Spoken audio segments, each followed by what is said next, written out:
मैं आपसे जानना चाहता हूं कि जो कप सिरप कांड है इसका सच क्या है, क्योंकि जो लोग प्रस्तुत कर रहे हैं, सरकार ने तो अपनी सफाई दे दी, हम लोगों ने सवाल भी किया सरकार से कि भाई जब मौत नहीं हुई तो आप बोल क्यों नहीं रहे हैं, तो बाकायदा प्रेस कॉन्फ्रेंस हो गई। आपके हिसाब से इस पूरे सिरप कांड का, जो कोई कह रहा है जहरीली है, कोई कह रहा है नकली है, कोई कह रहा है इससे मर गए लोग, जबकि ऐसा कुछ है नहीं। ये सारी चीज़ें फेक है। जो मैंने जितना मैंने अध्ययन किया, जब ये इशू उठा तो मैं कहाँ से पढ़ा, मैं तो डब्ल्यूएचओ की रिपोर्ट पढ़ के जाना कि 2022 में ऐसी घटना हुई और डब्ल्यूएचओ ने भारत सरकार से कहा भी रेगुलेटरी न होने की वजह से मैन्युफैक्चरिंग डिफेक्ट यहाँ हो रहे हैं।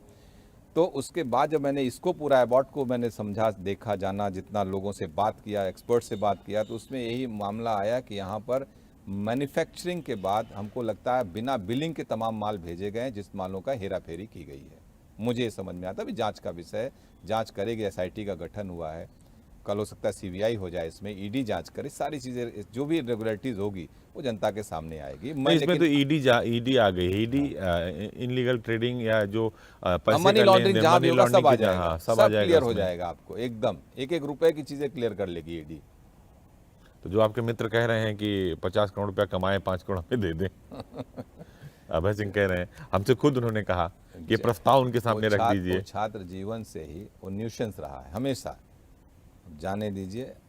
उसने उसके अंदर यही लालच लोभन था, तभी तो मुख्तार अंसारी से मिलकर मेरे ऊपर गोली चला दिया उसने। हाँ, और ये कांड क्या है? ये आजकल बड़ी चर्चा में है कि केस फाइनल पे है और दोनों लोगों के, कभी ये आता है कि दोनों लोगों के बीच समझौता हो गया, बैठ के बातचीत हो गई। सच क्या है इस कांड का जो हुआ था नदेसर में? देखिए, मुझे कभी ऐसी उम्मीद नहीं थी कि मेरे ऊपर गोली चला देगा, कभी नहीं ऐसी उम्मीद थी, क्योंकि साथ रहा, मैं इसकी जान दो बार बचाया हूँ।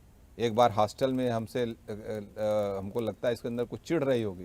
एक बार हम लोग गोल्डन जुबली हॉस्टल में थे, तमाम साथी थे, हमसे कुश्ती लड़ रहा था, उठा के पटक दिए, बुखार हो गया इसको। अगले दिन हम ही कंधे पे लाद के, रिक्शे पे लाद के ले गए विवेकानंद पॉलीक्लिनिक, इलाज कराए, पूछिएगा उससे। एकदम क्या बताऊँ, एक बार माउंट कार्मेल स्कूल था, वहाँ जाके झगड़ा कर लिया, वहाँ पे पब्लिक लगी मारने, गिरा गिरा के मार रही थी, 15-20 लोग गए, सब भाग गए, मैं अकेला खड़ा होकर ईंटा झगड़ा मारते पीटते इसको ले, मैं भी वहाँ पर तमाम ईंटे पत्थर हमारे ऊपर भी पड़े, हम भी इसको उठा के लेके आए। कहा जाता है जब आप लोग यूनिवर्सिटी में थे, लखनऊ क्योंकि यूनिवर्सिटी में, देखिए, तो जब आदमी उम्र होती है, जब आप 20-21 साल, 22 साल, 25 साल में किसी के साथ रहे होते, उसकी अच्छाई और बुराई आपके साथ हाँ लगती है, बिल्कुल ठीक बात है। इमोशनल लगाव होता है, इसमें कहीं कोई दो राय नहीं है।